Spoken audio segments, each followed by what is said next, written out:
Welcome back to the LinguaFox podcast, where we break the myths, mindsets, and madness behind language learning.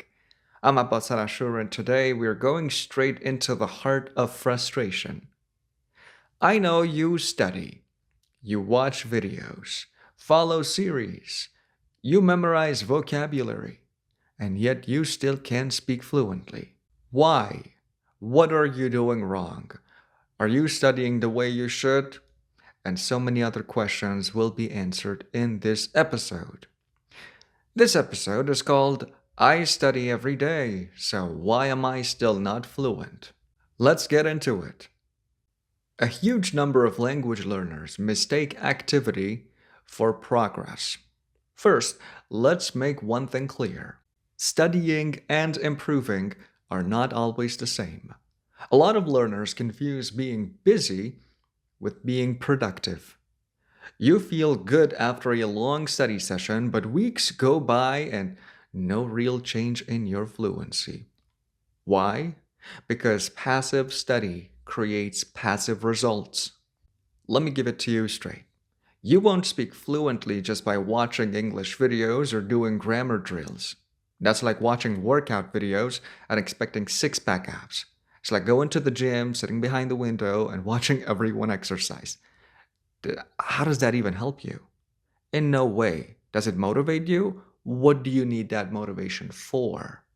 You don't need that motivation. You need the doing. You need the action. You need to put in the effort that it takes to move from a passive learner to an active producer. That's the thing you need to do, even if you make mistakes. That's what you have to do. Even if you make mistakes, keep doing it anyway, because mistakes are a natural part of the learning process.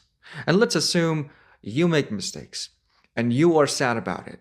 What's the worst thing that's going to happen to you? What are you, a saint? No, everyone makes mistakes at the beginning of the process. Even native speakers right now on television make mistakes and then they apologize, they say sorry, correct themselves, and move on. The missing ingredient to all of that, to your production, is outside pressure. Here's the core issue. You consume English, but you don't produce it under pressure. You don't simulate stress like real conversations, and that's where the magic happens. Fluency is not about knowing the word. It's about retrieving it quickly under pressure. You need to practice speaking while nervous, confused, or tired, the way you do it in your own native language. That's what prepares you for real-world communication. So ask yourself, am I building the ability to perform or just to remember passively? If the answer to that question is just remembering things passively, then you're not learning. You are just memorizing. And learning a language has nothing to do with memorizing it. It has to do with acquiring it meaningfully, learning it practically. That's the thing you need to do. Next thing I deem necessary is fixing your study to speaking ratio. Let's do a quick check.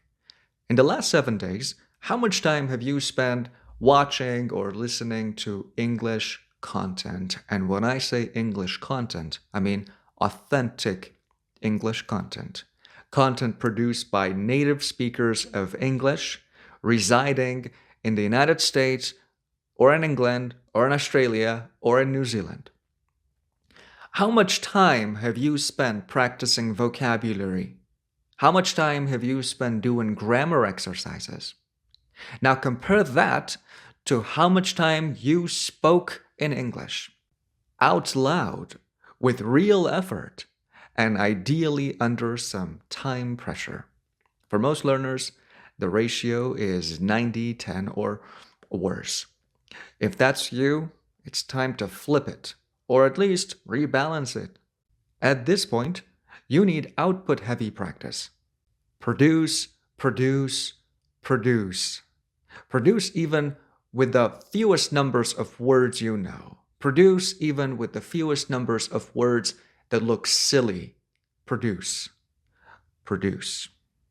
Do not wait for the perfect time where you know all the words in the English language and then you want to speak. That's never going to happen. That time will never come. That's a lie that your mind is telling you to postpone speaking. And the more you postpone it, the more you delay production, the more you damage your own learning process. And that is proven, and in most cases, unrecoverable. Bear in mind to make and build the speaking reflex, as I would like to call it. Here's a powerful practice tool: the 5-minute monologue method. Every day, pick one topic. Set a timer for 5 minutes. No script, no help. Just speak about anything you want, about anything you like, about anything you hate. Use that energy of hatred to talk about something. Motivation does not matter. What matters is energy. That's the thing that can make a change at the end of the day. Okay, so let's talk about the 5-minute monologue method and how you need to do it. Basically, you'll stutter at the beginning. You'll stammer. You'll blank out. You run out of words. You freeze. You sweat. Good. That's the point. Because fluency is not built in your comfort zone. It's built in your messy zone. In your, I don't know how to say this, but I'll try zone. Do it. Produce it. Even if it looks uncomfortable and messy, but do it. Nobody was born speaking fluent from the birth time. They practiced. They produced.